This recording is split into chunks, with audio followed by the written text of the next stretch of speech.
Hey there guys, welcome to part 4 of Let's Play Dragon Ball Advanced Adventure. After all that stuff that didn't happen, we're finally getting to something that actually sorta did happen. Goku and Krillin trained with Master Roshi, they moved to a different place. Yay. It's all happy. Yada yada. They skipped the finding Master Roshi a woman part and wrote Launch out of the story just like they wrote Chi-Chi out of the story. And we start with Master Roshi throwing a rock into the woods, and we have to find it and bring it back. This is the only timed level in the entire game, and as such, it's actually better for the most part to just ignore everything and run. Because you have 300 seconds to get there, and then you have 300 seconds to get back. Which is more than enough time, but why push it? You know? Coincidentally, the enemies in this game are pretty much worthless. So, I'm probably not going to die to them. If anything is going to kill me, it's going to be jumping into a pit like a dumbass, and I'm sure that will happen at least once. So, be prepared to laugh at me when it does, because I know you will. But yes, there are 3 screens of running, and wolves, and frickin' dinosaurs with bombs. And you run, and one of these, which actually I believe on the way back doesn't happen, but I think I have some other things. Oh yes, someone mentioned that there is another special move you can do. I do in fact know that this is true. I'm just saving it for an appropriate point, because all the bosses up to this point have been complete wusses and don't warrant using it, because it's a really awesome attack. But I will probably use it at the boss of this section, because he actually can put up a half-decent fight, if you give him a chance. And I don't feel like giving him a chance, because I'm kind of a jerk like that. Break, damn it. There we go. Punch the wolf. Yeah, those actually can't hit you on the way down. I used to think they could, but they can't. And now we've got this bridge that mysteriously stays up despite the holes in it. And at the end, we find the rock, which is mysteriously in a capsule.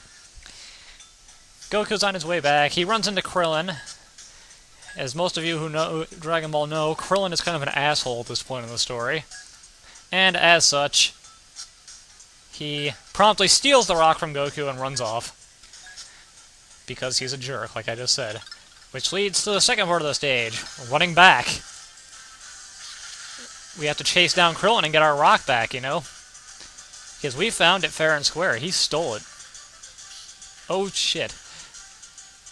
See, that's the kind of thing I'm talking about. That's what's going to kill me. I'm going to fall into a hole and die. The enemies will never kill me. But I will fall into a pit and die. And yes, the jellies make you temporarily invincible, which makes them one of the best items in the game next to the life-ups and key-ups. It also makes you, oh Jesus, damage anything you touch, which is why I was able to just run through those rock walls like that. And we dash. Goku's pretty quick. Yeah, it won't kill most enemies unless you stand on them, but it's still better than doing absolutely nothing. Go away, dinosaur. I don't need you knocking me into that pit. I'm sure I will fall into a pit on my own with no problems. Maybe not this stage, but eventually. You know what? We're going to take that, because that looks good. Now charge! Continue to charge!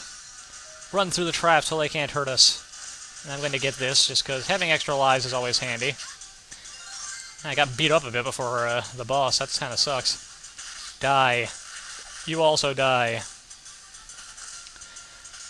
And go away. And we're here. We caught Krillin. Because we're way faster than he is. And now we have to fight him. And here's the other special move. Oh, god damn it. He blocked it. Not that time. You do a massive combo, followed by whatever level energy attack you have charged up.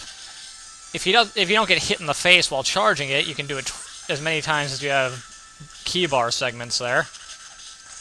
But I wasted one. Yeah, Krillin is the first opponent to actually put up a real fight, but he is no match for us still. He would have been even less of a match for us if I hadn't screwed up the first attack. But we have both done very well, yada yada. I was going to teach us crap, yada yada. But first we have to break 10 rocks. This totally isn't how this went, but it's a decent approximation. You have to break the big ones. The small ones are just there to hit you and distract you. I honestly don't know what the point of this is, because it doesn't seem possible to actually be able to fail. I've wasted so much time doing this, and you never seem to run out of time or anything. So it's just a completely pointless exercise in punching boulders, I guess. Because you can't die. You don't seem to be able to run out of time. And I just don't understand. And there we go. Victory. And from that, we go into the actual training. But that will be for tomorrow, because it is bringing up totally new game mechanics. So, come back tomorrow, and we will learn how to do basic attacks in the fighting game portion. Later.